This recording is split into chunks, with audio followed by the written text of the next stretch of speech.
tahun ini harus dengan persiapan ilmu diantaranya. Terkait dengan hal tersebut, Bapak Ibu, saya ingin memulai dengan kebiasaan sementara saudara-saudara kita kaum muslimin khususnya di Indonesia ada berbagai kegiatan yang bernuansa ibadah yang dilakukan oleh mereka di saat menyambut bulan Ramadan. Kebiasaan yang dimaksud, satu, berkunjung ke rumah orang tua, saling maaf memaafkan. Nah ini, jadi ada tradisi silih hampura, saling memaafkan sebelum Ramadan datang. Sepintas kita melihat saling memaafkan itu adalah sebuah perbuatan yang terpuji, perbuatan yang baik. Tetapi yang jadi persoalan, apakah saling memaafkan itu harus menunggu akan masuk Ramadan? Bukankah saling memaafkan itu harus kapan saja? Dan kita harus sadar, karena kita tidak tahu di usia berapa, hari apa, bulan apa, tahun keberapa, dengan sebab apa akan menghadap Allah. Makanya orang Islam kalau saling bertemu itu harus mengucapkan salam. Di dalamnya ada saling memaafkan. Assalamualaikum, semoga keselamatan buat Anda. Waalaikumsalam warahmatullah. Itu ada pesan dalam agama itu. Orang teh silih maaf setiap ketemu. Dan itu ibadah. Tetapi ketika kita saling memaafkan harus menunggu menjelang Ramadan, ini jadi pertanyaan. Tetapi saya melihat sepintas terjadi masalah. Jangan dipersoalkan betul. Yang penting si pelakunya itu tidak menganggap ini sebagai contoh Rasul, begitu. Jadi memaafkan antara satu dengan yang lain, yang terbaik kapan saja. Makanya bapak-bapak, ibu-ibu jamaah rutin Masjid Baitul Jannah, setiap ketemu dengan sesama jamaah, Assalamualaikum, Waalaikumsalam. Eta teh geus bersih eta teh. Jadi entong minta maaf ke suami nunggu engkewe arek Ramadan. Kumaha kalau tidak punya umur? Tak itu. Sumuhun Bu. Naona. Jadi minta maaf mah kapan saja. Jangan nunggu Ramadan, jangan nunggu Idul Fitri, tak itu. Pan sok aya nu ngarapel dosa teh. Minta maaf ke tetangga nunggu Idul Fitri. Tidak harus begitu. Yang kedua, Bapak Ibu, ada kebiasaan menyambut Ramadan pulang kampung ziarah ke makam orang tua. Ingat hadirin Bapak Ibu, ziarah kubur itu hukum awalnya dilarang. Kuntu, dahulu kami melarang kalian, nahaitukum, tuh. Kuntu, sesungguhnya kamu dahulu, nahaitukum, kami larang, kata Nabi, bijiyaratil kubur, untuk ziarah kubur. Mengapa dilarang dahulu? Karena stabilitas akidah umat Islam ketika itu belum mantap. Pengaruh budaya adat istiadat jahiliyah masih kuat. Di antaranya kalau ke makam suka menangis, menjerit atau meminta-minta kepada yang mati. Ini perilaku orang jahiliyah. Makanya oleh Nabi dulu itu ziarah kubur dilarang.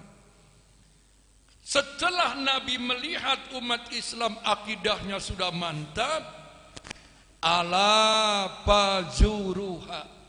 Maka sekarang silakan ziarah kubur. Sampai hari ini ziarah kubur itu sunnah hukumnya.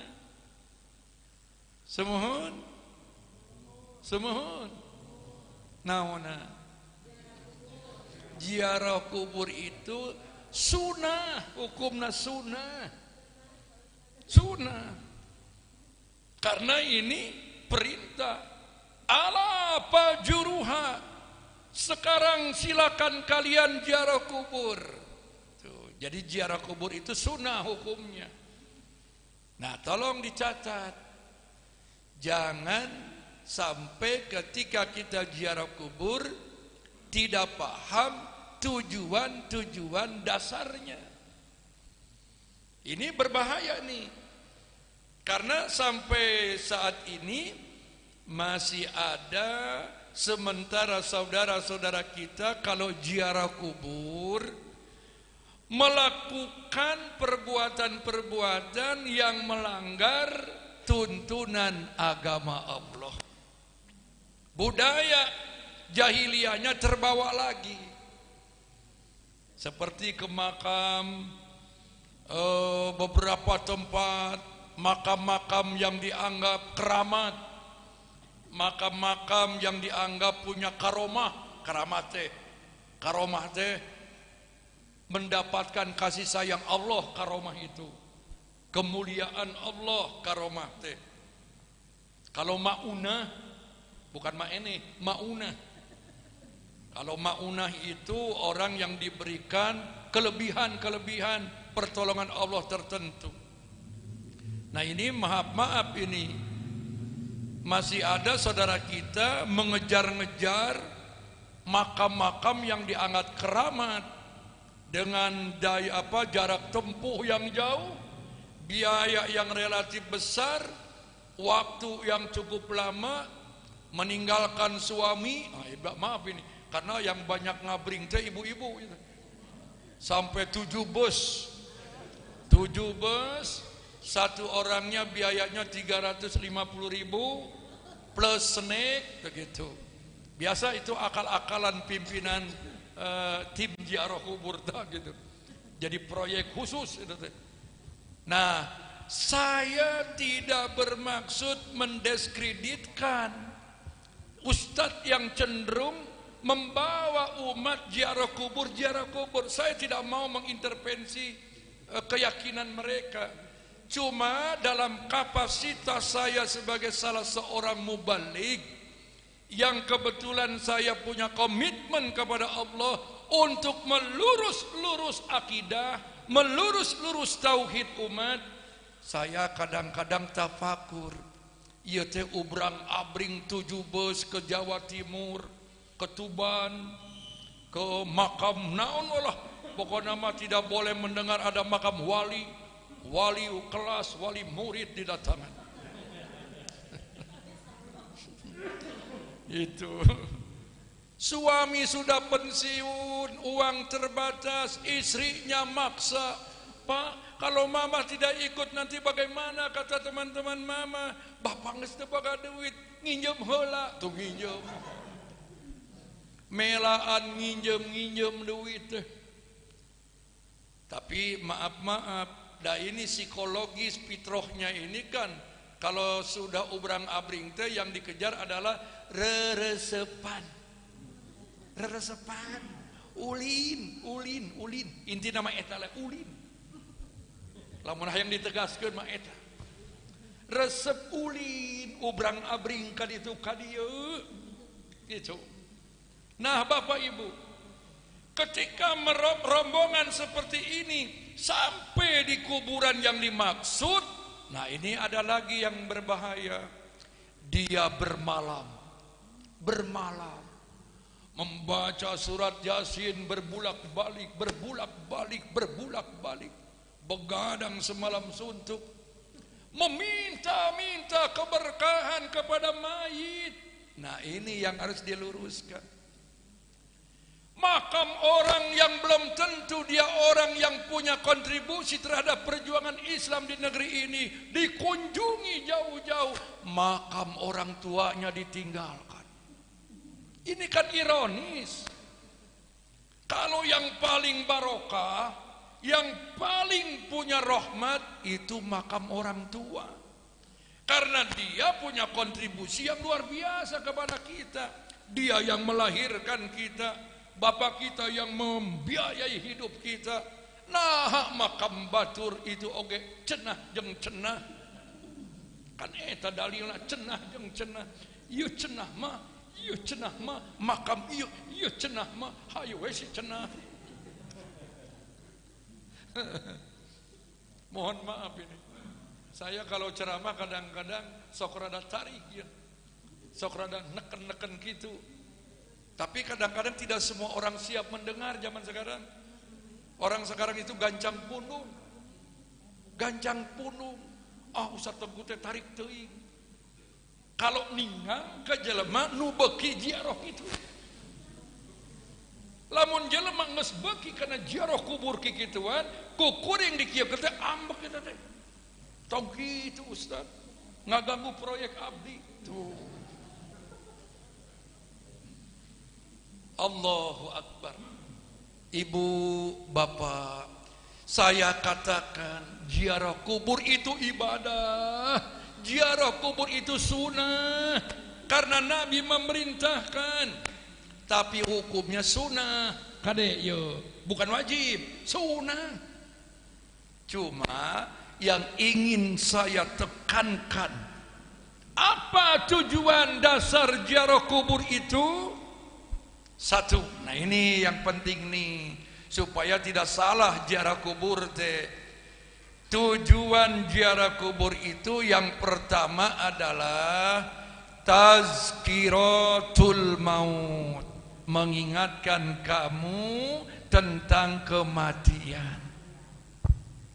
Kita sadar, ini di kuburan ini, di dalamnya ada jasad orang yang kita kenal, yang dulu pernah hidup bersama dengan kita. Di sini bapak saya, di sini ibu saya, dulu pernah hidup di alam dunia, sekarang menjadi penghuni alam kubur. Berarti aku pun suatu saat akan menjadi penghuni kubur seperti ini. Tak eta. Jadi membangun kesadaran. Ya Bu,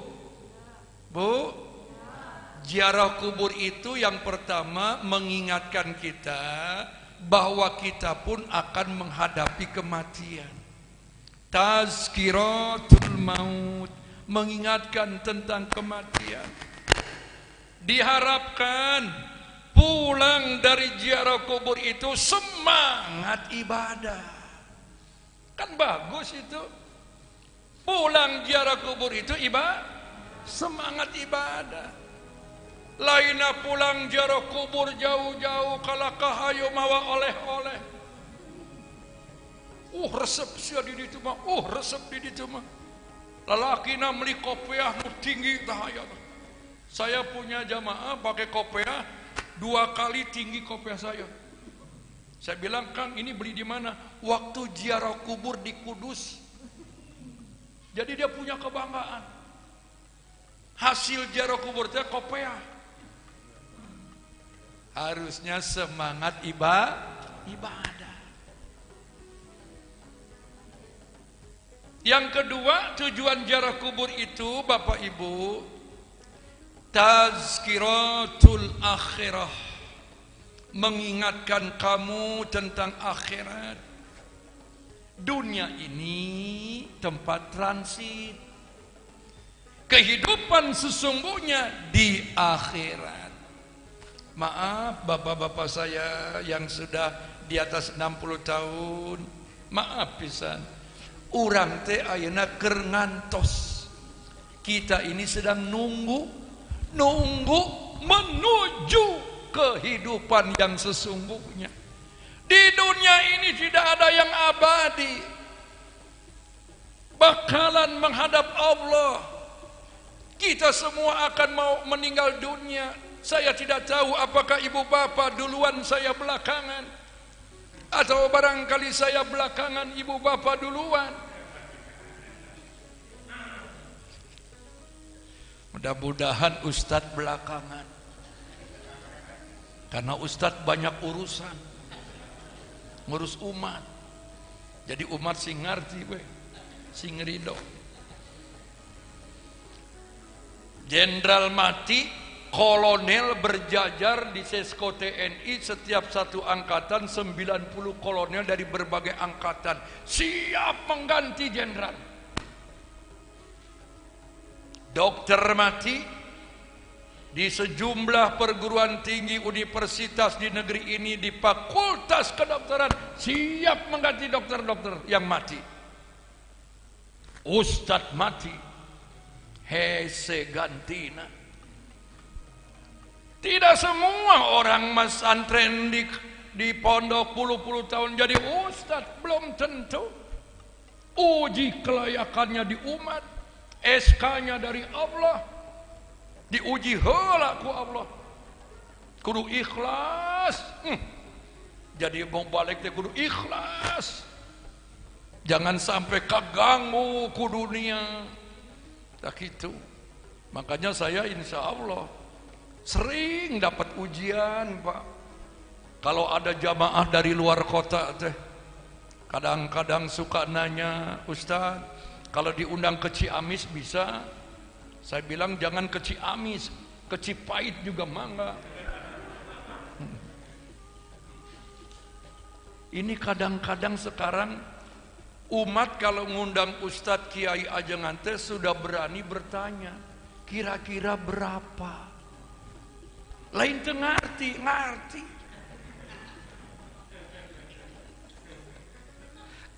Allah, harus berapa?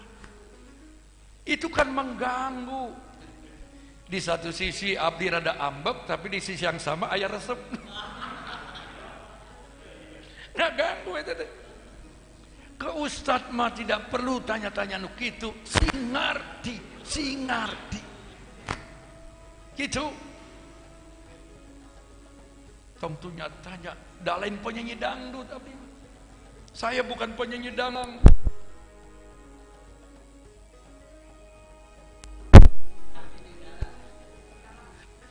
Mengingatkan kehidupan akhirat, lain dalang lain. Kehidupan akhirat, sadar ya Allah, hidup di dunia dibatasi waktu ya Allah. Pulang dari makam kita semangat ibadah. Tuh ziarah kubur teh gitu. Membangun kesadaran, membangun semangat ibadah kepada Allah. Makanya ibu, bapak, salah satu cara untuk menjaga stabilitas iman kita, coba kita program ziarah kubur ke makam orang tua. Itu ngara orang teh sadar urangnya bakalan maut. Apalagi sekarang di zaman pandemi ini kerusum maut itu. Sekedeng pengumuman maut. Da ayeuna mah zaman pandemi mah penyakit nu mauten hayu we corona. Penyakit bengek corona. Nyeri huntu corona. Sungguh. Jadi sekarang kan banyak orang Islam kalau ada yang meninggal dunia teh nggak berani takziah. Pada tidak berani takziah, corona sia, corona. Karunya ka mayit. Nu ngadoakeunana saeutik. Jadi Bapak Ibu jangan terlalu mengandalkan orang lain dalam kepentingan kita di akhirat. Orang lain berdoa kepada kita untuk menambah ketentraman kita. Penting doa dari orang lain itu penting. Tapi jauh lebih penting amalan orang dina waktu hidup kudu disiapkeun ti ayeuna. Bili maut seperti korban corona disolatkeun henteu. Kuburanna eksklusif. Misah jeung batur. Oh, batur arek ngadoakeun sieun. Jadi entong ngandalkeun didoakeun ku batur teuing. Lain teu penting, penting doa batur teh.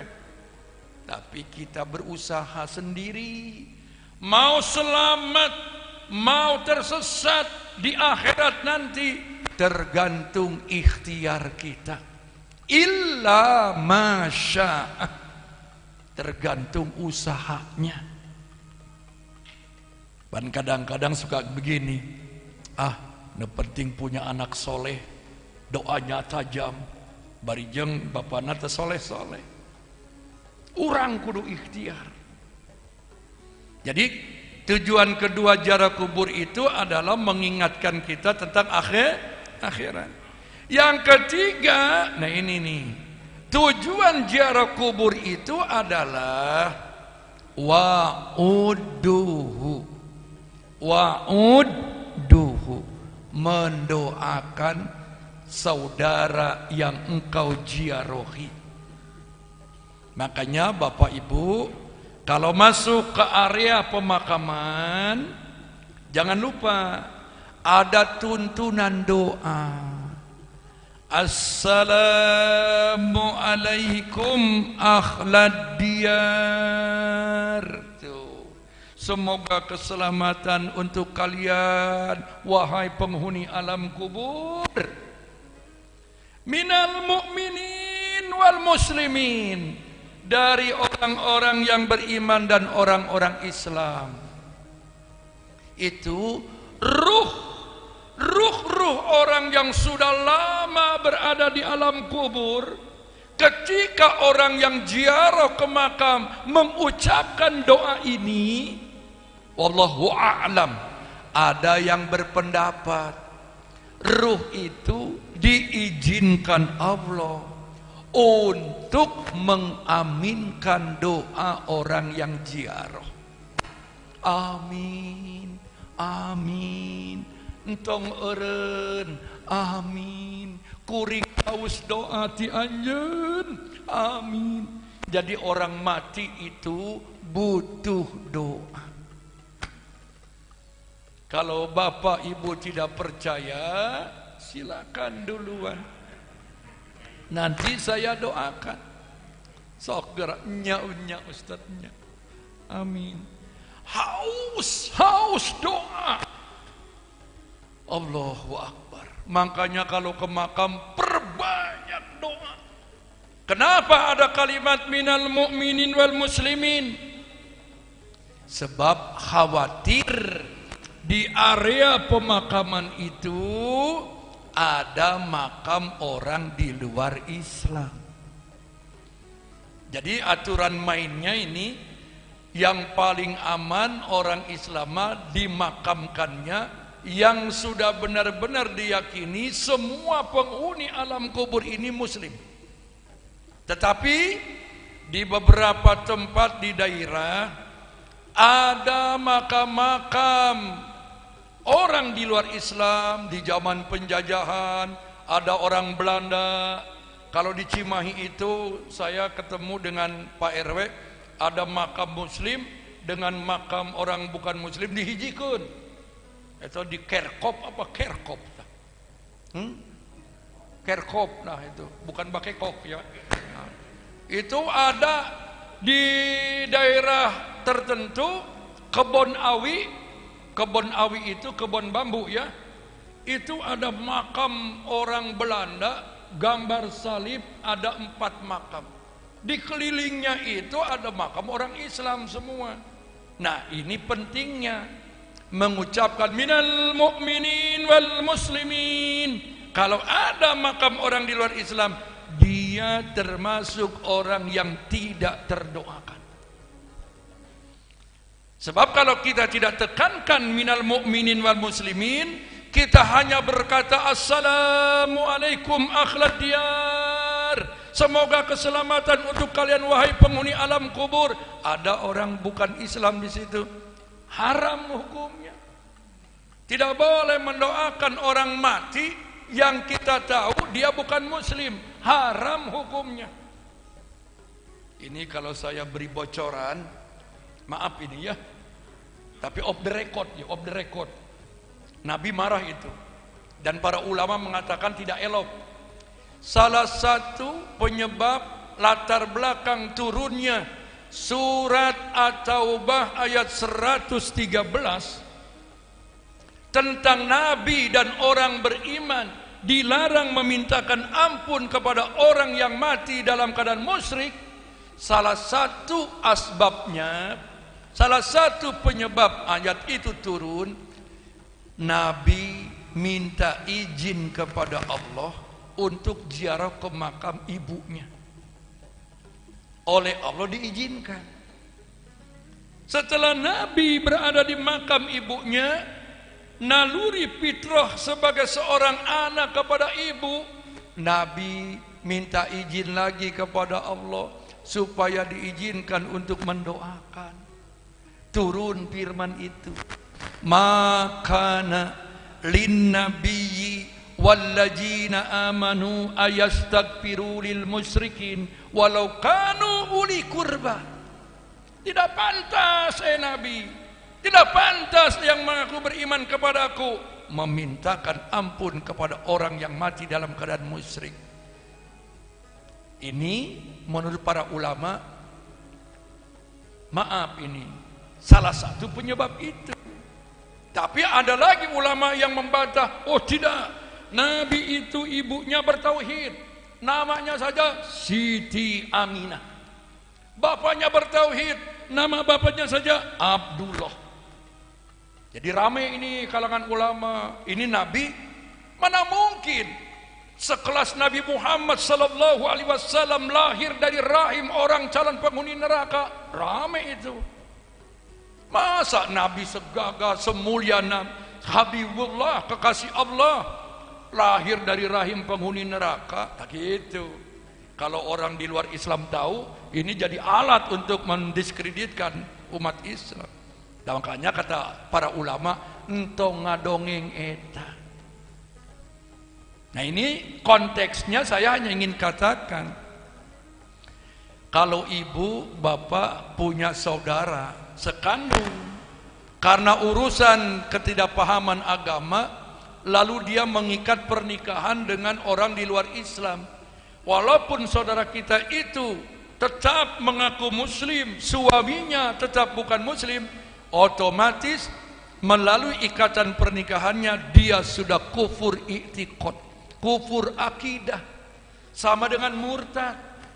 Nanti kalaupun dia tetap sholat, suaminya bukan muslim, dia tetap saum, suaminya bukan muslim, dia ikut lebaran, dia klaim dirinya muslimat, mati dah jelema teh ye, maut ye, teu meunang didoakeun. Kenapa? Kan dia muslim, dia gugur akidahnya karena mengikat pernikahan dengan orang musyrik.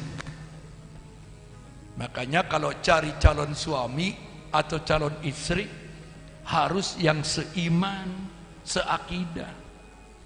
Entong ngeberi kasep, da kasep maya tungtungna, da abdi ge baheula kasep. Sekolot mah pewot, janggot geus bodas. Itu kecuali Widyawati itu masih bertahan.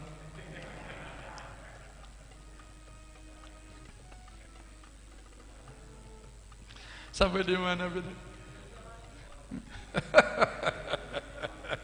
Sampai di janggot. Allahu Akbar.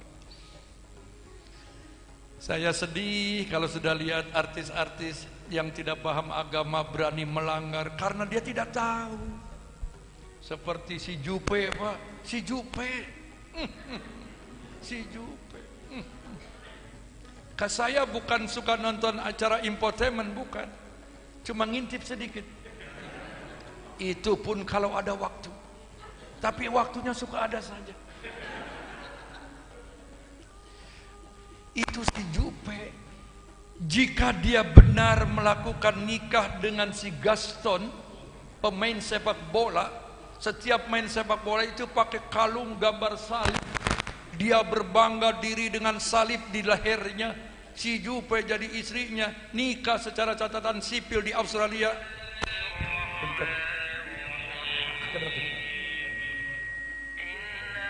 Sebenarnya Bu Haji, saya sedang ceramah dulu ya. Oh iya Ya. Pak. Nuhun Bu. Ada di rumah nih. Ya Bu. Ya ada. Ini saya di daerah anaknya Ibu nih di Kiarasari. Pak, makanya saya lihat itunya Pak. Iya. Pak Maulana nyebut sekarang di Tiara Dasar. ya Pak. Iya. Nuhun ya Bu. Mohon doa Pak. Sampai di mana Bu?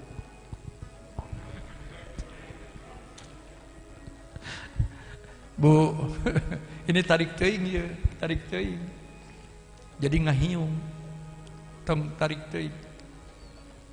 Nah, kalau si Jupe itu meninggal dunia kemarin, ini Pak yang tidak ngerti kadang-kadang ikut menyolatkan, ikut mendoakan. Di prosesi pengurusan jenazahnya juga secara Islam. Padahal dengan menikah dengan si Gaston sudah murtad Pak. Ini pandangan fikih Islam.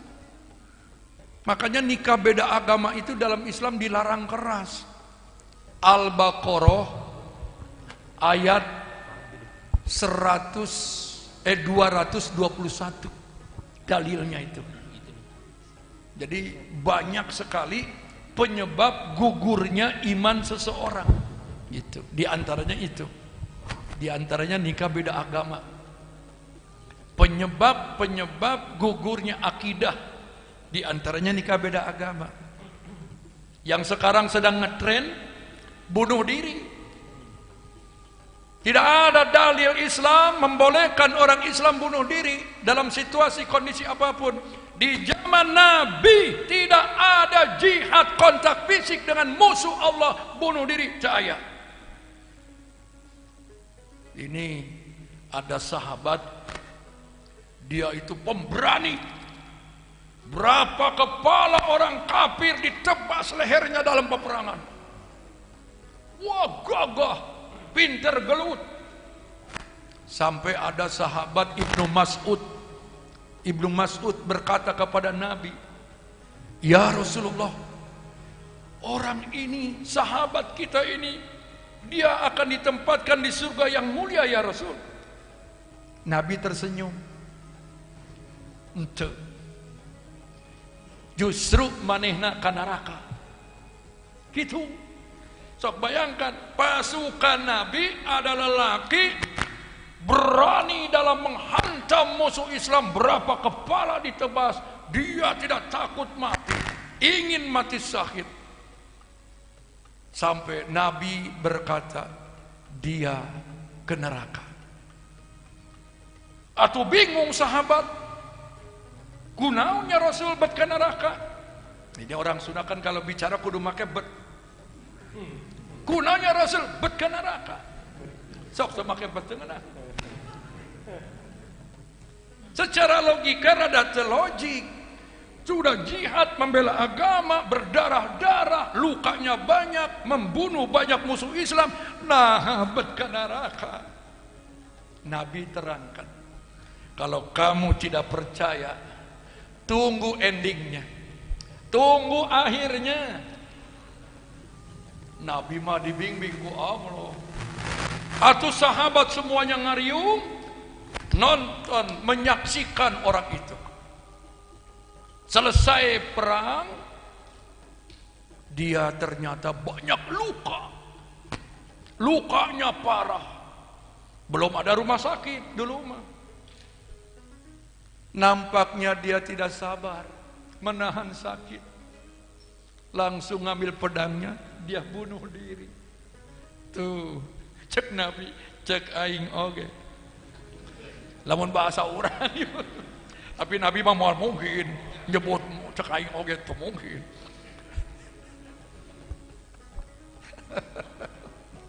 Moal mungkin Nabi nyebut aing-aingan mah. Kecuali abdi dalain Nabi. Nah makanya bunuh diri juga penyebab gugur akidah. Yang sekarang sedang rame dibangun image, yang dibangun pemahaman umat Islam itu teroris, umat Islam itu bunuh diri. Itu mah permainan lagu lama. Lamun ngaku Islam ngaji na bener, moal wani bunuh diri. Gugur akidah. Man qatala nafsa bisyai'in ujiba bihi biyaumil qiyamah khalidan mukhalladan fiha abadan. Siapa orang yang mati karena sebab bunuh diri dengan sesuatu, minum racun, membunuh dengan logam, besi, naon wela bunuh dah, peso, minum racun teh rupa-rupa, aya nama baygon, lobak dianggap Coca-Cola, blewek. Itu. Mohon menjatuhkan diri dari ketinggian. Dulu mah dari bukit, dari gunung bunuh diri teh. Sekarang mah dari tower,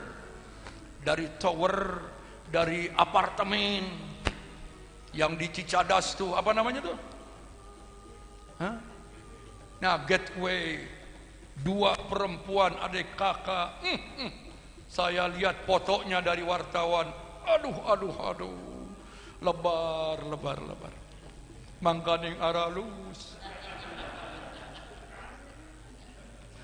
Lebar cing, lamun can bunuh diri panggih heula jeung abdi.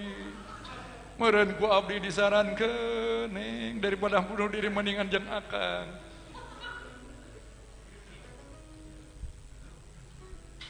Sampai di mana tadi, Pak? Pada tetegang teuing, Pak.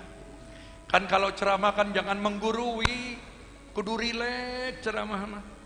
Hitung-hitung membangkitkan imun. Ieu mah keur kieu ceramah ngadalil wae, ngarti henteu lieur.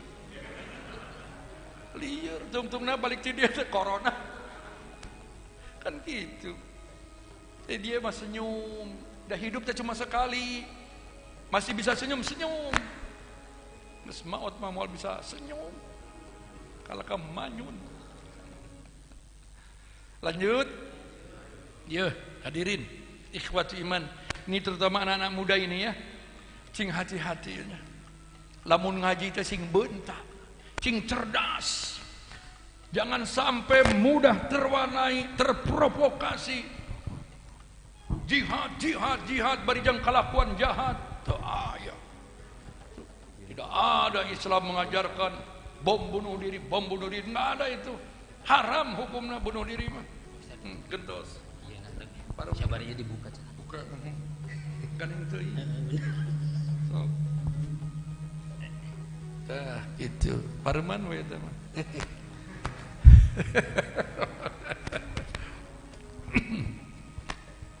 Bapak Ibu, nah ini enak nih.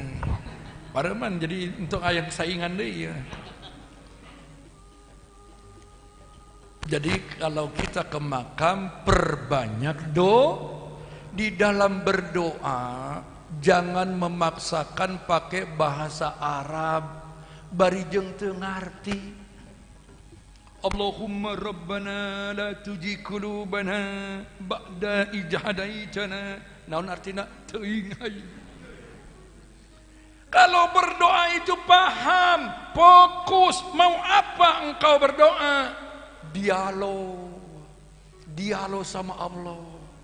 Saya kalau berdoa itu ngobrol. Ya Allah, di alam kubur ini ada bunda hamba yang melahirkan hamba, yang menyusui hamba, yang menghangatkan kehidupan hamba. Ya Allah, bayangkan ibumu lalu bicara dengan Allah, luaskan alam kuburnya ya Allah, muliakan keberadaannya ya Allah. Ambil nangis gitu ngadoa, lain nyerocos pan aya ya. Di beberapa tempat itu ada calo tukang doa. Saya lihat Bapak ke Jakarta, di mana saja kalau Idul Fitri itu pada ngabring ziarah kubur, itu calo-calo tukang doa, modalnya baju koko, kopea, sorban we. Pakai buku kecil, buku panduan doang.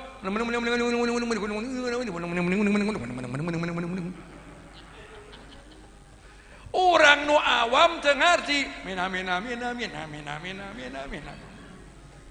Geus teu puguh mayar deui. Terus teh Sudah tidak puguh, mayar. Padahal doa yang paling efektif, doa yang terlontar dari mulut orang yang sedarah. Anak kepada ibu bapak, orang tua kepada anak, sesama saudara yang segetih. Itu tajam doanya. Jangan kita orang tua meninggal dunia menyerahkan doa kepada orang lain. Ari Ustadz memimpin wungkul, tapi yang tajam doa itu dari anak sendiri, dari orang tua sendiri.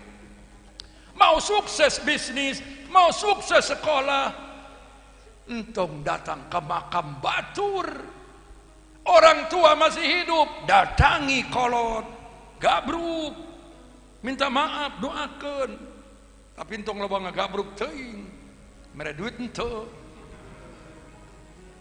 Jadi kalau pulang kampung teh gabruk, ya Allah mahampura abdi, cecep duit, ya Allah mahampura abdi, cecep duit. Ya mah gubrak gabruk, mere duit ente.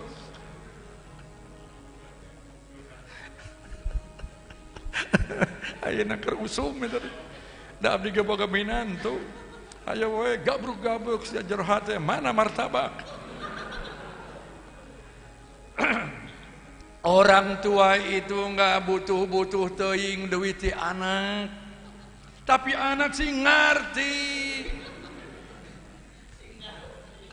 Punten, orang tua saya di sini punten. Ai kolot mah teu ngarep. Kan ngadago. Mendingan aserina. Nah, bisa sedikit hese itu. Allahu Akbar. Bu, saya waktu ibu saya masih hidup, ibu saya di Bogor, daerah Lewiliang, Pak. Bogor Barat itu. Karena bapak saya tentara. Kujang 2 Yon 320 Badak Putih. Banyaknya di Serang, Pandeglang, Banten, Cilegon. Pindah lagi ke Rangkas Bitung, pindah lagi ke Jasinga, terakhir di Lewiliang. Lewi aya Lewiangna, liang aya lewina.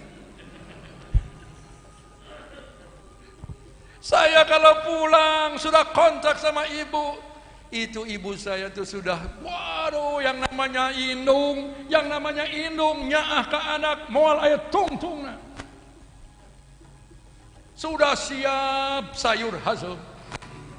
Karena ibu saya itu lahir di Jakarta, lama di Jakarta, jago bikin sayur hasem. Eta sayur hasem terus.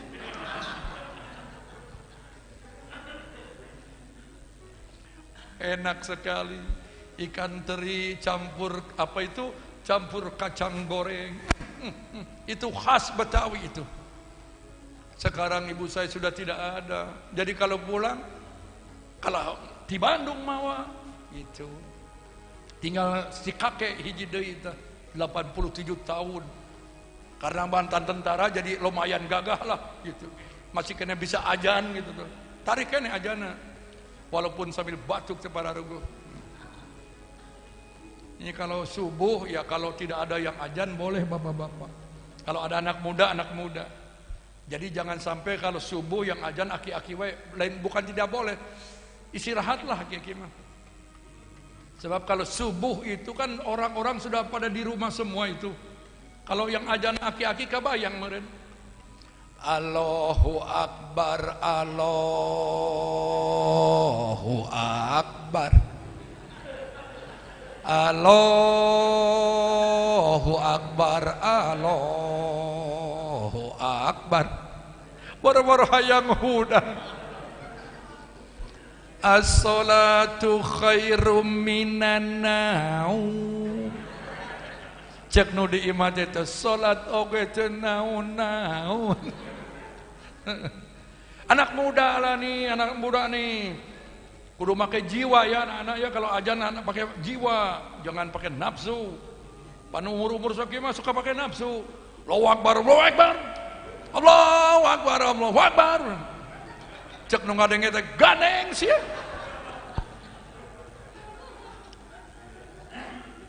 Pakai jiwa. Allahu Akbar. kedengarannya juga orang teh keangkat. Kudu kitu ajan teh. Imam juga begitu, maka jiwa tanggung jawab. Saya ini supir, semuanya ini makmum, penumpang. Tenang imam teh. Entong rusuh. Saya punya pengalaman 2 minggu ke belakang ceramah di satu instansi tentara. Di belakangnya itu kolonel, jenderal bintang 1, jenderal bintang 2, jenderal bintang 3-nya ke Jakarta. Tadinya mau hadir. Adalah di Bandung tuh. Salat zuhur dulu. Yang jadi imam ada petugas marbot di situ. Eta teh rusuh. Saya baru iya kana na'budu wa iya ngesruku. Suratnya encan. Al-Fatihah can beres, suratna encan beunang. Nah itu tidak boleh gitu jadi imam. Ngukur diri. Baca Al-Fatihah teh sing tartil, entong rusuh. Mentang-mentang tidak terdengar, jadi ngebut. Tidak boleh. Saya yakinlah bapak-bapak semua kalau disuruh jadi imam zuhur asar mah berani semua, beranilah. Karena tidak terdengar. Tapi kalau maghrib isya kamu subuh, mana. Silih. Abi menuju gerang sehat mana? Lamun zuhur asar maka jan geuring maju dan teka denge ieu. Are kulhu deui. Sampai di mana, Bu? Ziarah kubur lain kulhu. Nah, jadi maaf ya kalau kita tahu tetangga meninggal bukan muslim. Yang tidak boleh cuma 2, mendoakan mayitnya dan mengikuti prosesi pemakamannya yang dilakukan secara keyakinannya. Lebihnya boleh, takziah boleh, megang mayitnya boleh, nganterkan mayitnya boleh, boleh itu, nggak dilarang. Ada ustadz yang bilang begini, tidak boleh memegang mayit orang di luar Islam. Mana dalilnya? Sok, mana keterangannya? Tidak ada. Kalau ada keterangan orang Islam tidak boleh menyentuh mayit orang di luar Islam, bagaimana kalau ada yang tabrakan di Cipularang? Kita pas di belakangnya. Piraku orang nulungan mayit kudu bari ngomong halah. Mana muslim? Kumaha lamun dijawab ku mayit lain. Gotong tidak dilarang. Bukan najis. Mayit bukan muslim, bukan najis. Obama bukan muslim, nginjak Masjid Istiqlal. Najis mereka itu akidahnya, agamanya najis, kotor di mata Allah. Mayit meunang. Daging babi haramnya dimakan, dipegang boleh. Tapi megang-megang daging babi tidak ada kerjaan. Arek naon nyekal-nyekal daging babi. Pan ibu-ibu kalau di pasar baru, saya pernah lihat itu. Di pasar baru dulu ada tukang daging ngagotong daging babi. Ibu-ibu pada menjerit, babi. Saya bilang, ibu, daging babi mah katoel oge teu naon. Ditoel gitu naon, kamu katoel. Kalau ibu mau noel bisa penasaran gitu. Tapi kan arek naon nyekel-nyekel. Alkohol itu haramnya diminum. Setetes komo sebotol mah haram. Tapi kalau bapak sholat pakai minyak wangi yang disinyalir mengandung ada unsur alkohol kadar sekian, boleh. Dan minyak wangi mah walaupun ada alkoholan dipakai sholat tidak batal. Yang tidak boleh minyak wangi itu diuyup.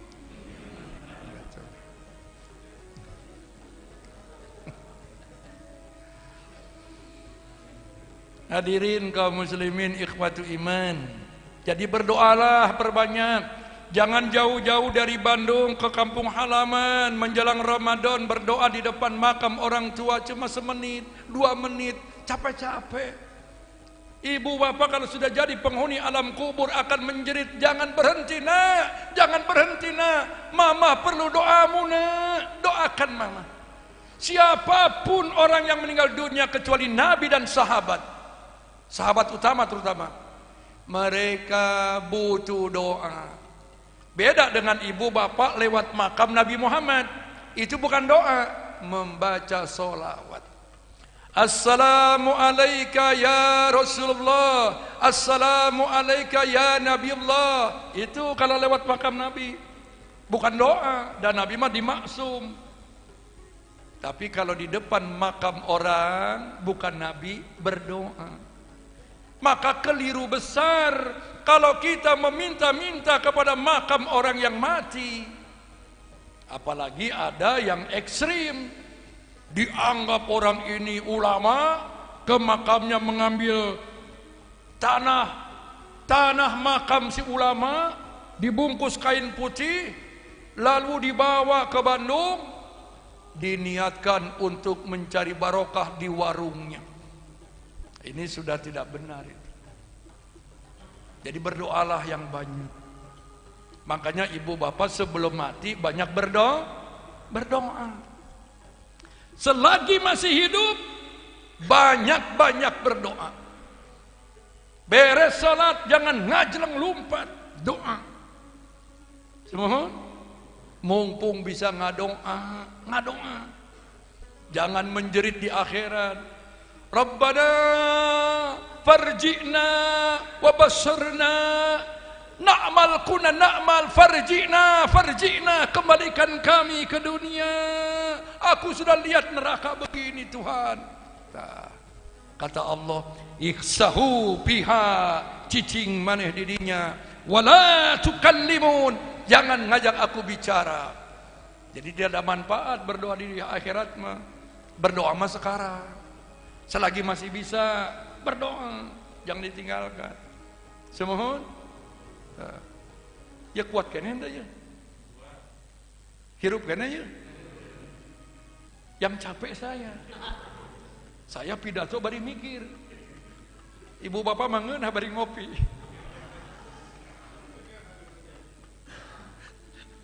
Kan Ustaz mah dibungkus lah. Kebetulan kan saya sedang saum. Jadi kalau ada jatah singgah.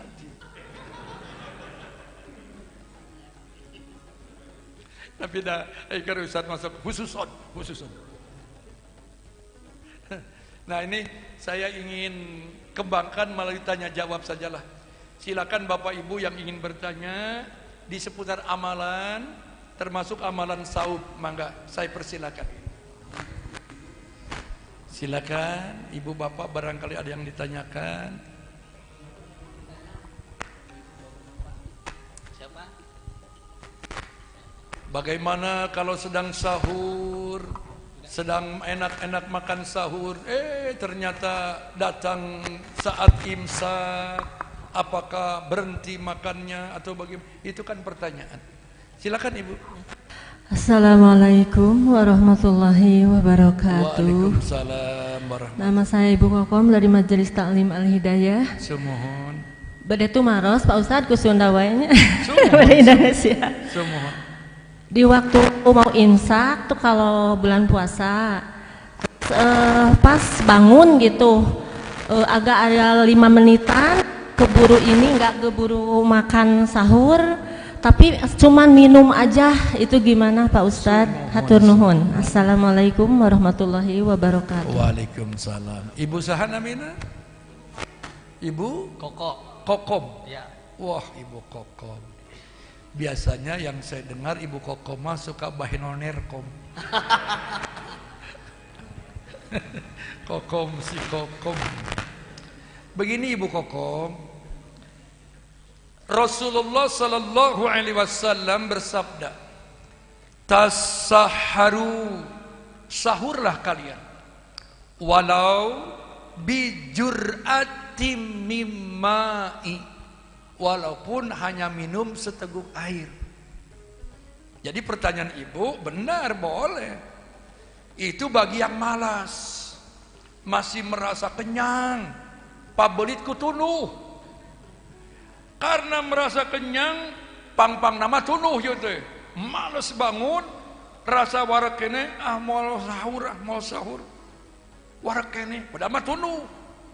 Nabi tetap memaksa kepada orang yang begini, walaupun dia merasa masih kenyang, bangunlah, minum seteguk air. Wal malaikatu yusalluna 'alal mutasakhirin. Malaikat penjaga siang dan malam memberi solawat kepada orang yang bangun di waktu sahur. Bu, kalau sudah minum itu teh seger.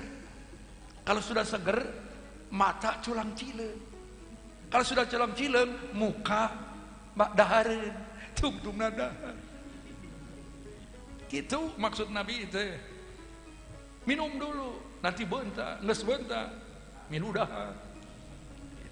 Dan ibu, maaf, di waktu sahur harus pandai menyiapkan, menyajikan makanan yang cocok. Nu seger-seger sahur mah. Entong Indomie deui, Indomie. Ayang gancang, Indomie deui, Indomie deui. Cek budak teh, aduh ya teh. Begitu ya Bu, kokomnya? Semohon. Sok no yang lain. Yuk yang lain silakan. Silakan. Siapa lagi? Bapak-bapaknya. Silakan. Dia ada yang bertanya. Mohon, mangga silakan Kang. Silakan. Ini Ustadz, batasan akhir dari sahur itu kapan? Dan Batasan apa? Sahur. Sahur. Dan apakah ada perbedaan batasan antara sahur untuk puasa sunnah dan puasa wajib? Semohon. Begini Kang, kalau kita merujuk kepada definisi dari sahur itu, diantaranya dari ulama yang bernama Muhammad Abduh dalam tafsirnya Al-Manar. Beliau mengatakan al-imsaku anil akli wasurbi wa gisyani nisa. Yang disebut saum itu menahan diri dari makan, minum dan campur suami istri. Nah, sekarang bab waktunya minal fajri ilal maghrib. Jadi sahur itu batas akhirnya saat mau masuk azan subuh, bukan imsak. Imsak mah artinya tahan. Kalau bapak kesiangan, ibu kesiangan, aduh mah 5 menit lagi mau imsak mah, masih boleh makan minum. Sedang makan minum bunyi ngahiung, jangan terganggu, percepat makannya, percepat. Nasi bulat-bulat, 5 bulat belewak ngaragancang gitu. Jadi sahur itu batasnya yang ideal nih, bunyi imsak sudah selesai, itu ideal. Ini kalau keberangan, kalau kesiangan, tidak membatalkan. Sedang bunyi sirine kita makan, tidak. Kalau masuk azan subuh haram, itu dari subuh. Apa bedanya sahur di saum Ramadan dengan saum di luar Ramadan? Beda. Kalau di luar Ramadan mah mendadak boleh tanpa sahur. Humairah, kata Nabi ini, Humairah, ini panggilan kesayangan Nabi kepada Siti Aisyah. Humairah itu yang kemerah-merahan. Bocorannya Siti Aisyah itu kulitnya putih, jadi tambah cantik. Bapak tidak perlu manggil istri Humairah, tidak perlu. Lihat dulu warna kulit istri bapak. Piraku pamajikan hidung Humairah, hidung mah humageneug. Humairah, ada apa di dapur hari ini? Ya Rasul, tidak ada apa-apa. Kalau begitu ini soim. Kalau begitu aku sahur. Jadi saum di luar Ramadan mah boleh mendadak niatnya, tanpa sahur juga boleh. Tapi Ramadan mah sangat ditekankan sahur. Begitu ya Kang ya? Ya apa lagi?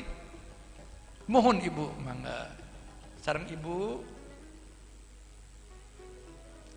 Ibu Ike. Kumaha Ibu Ike? Saka kuping dah Ibu Ika lah. Assalamualaikum Pak Ustadz. Waalaikumsalam. Mohon. Pak Ustadz, kalau ibu-ibu kan biasa suka masak kalau mau bulan puasa. Leres. Kadang-kadang suka nyicipin makanannya. Apakah batal? Tapi suka diludahin lagi gitu udahnya. Apakah itu termasuk batal atau gimana? Leres. Mohon. Hatur nuhun Pak Ustadz. Sami-sami Bu Ika. Ini pertanyaan perlu penegasan. Begini Bu Ika, sudah berapa tahun Ibu masak? Piraku can apalkan. Sekarang bikin kolak diletak. Kurang amis.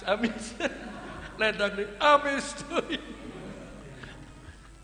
Walaupun diciduh-ciduh oke.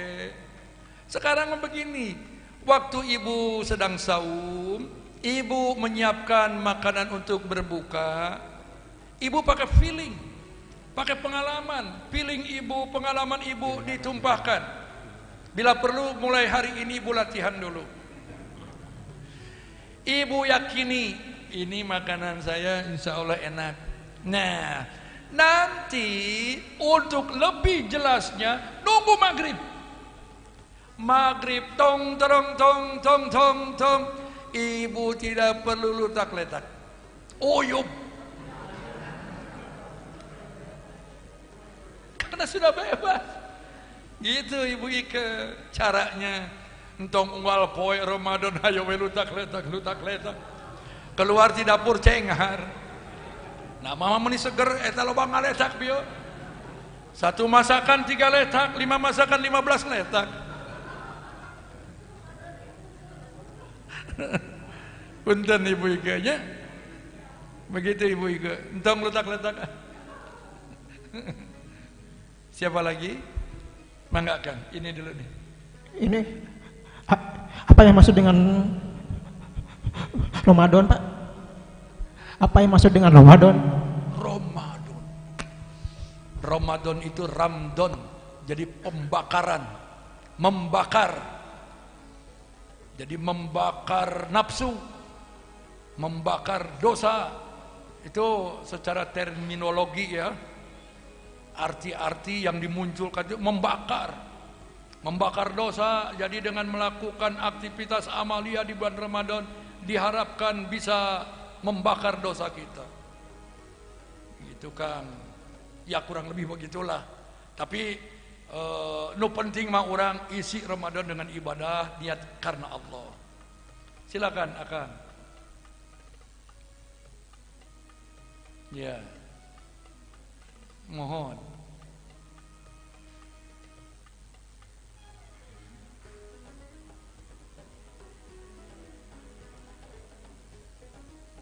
Ya, langsung.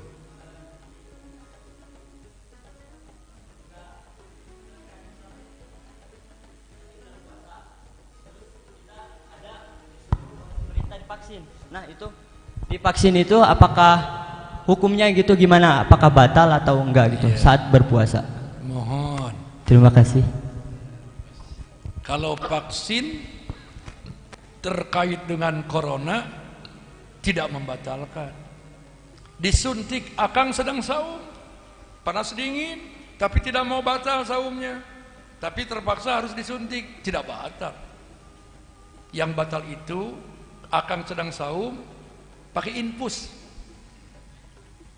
diinfus,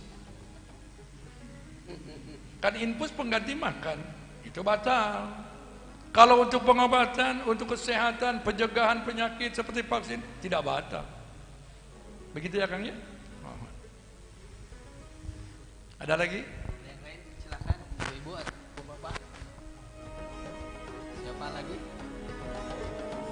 Ada bu? Siapa lagi? Apakah batal kentut dalam air di siang hari Ramadan? Karena saya waktu kecil di Bogor itu kalau ngabuburit berenang di Sungai Lewiliang teh. Ngojay, bari buligir, jebur. Kata Ustadz, waktu itu kata Ustadz nih, barudak, ke Ramadan ke sauma teu meunang ngojay. Kade bisi hitut. Hitut di jero cai batal karena caina abus cenah kitu. Atuh karena ngojay teh arek hitut teh hudang heula umpat heula ka luhur. Pret ngojay deui. Setelah saya jadi ustad, neangan dalilna abdi teu panggih. Tidak ada. Saya pulang ke kampung neangan ustadna geus kaburu maot. Tidak apa-apa kentut dalam air. Apa hubungannya dengan membatalkan saum? Memang lamun hitut di jero cai jadi seger. Jebrutkeun. Gitunya. Terima kasih. Mohon maaf. Mudah-mudahan Allah meridai pertemuan kita. Ibu bapak tetap diberi kesehatan lahir batin.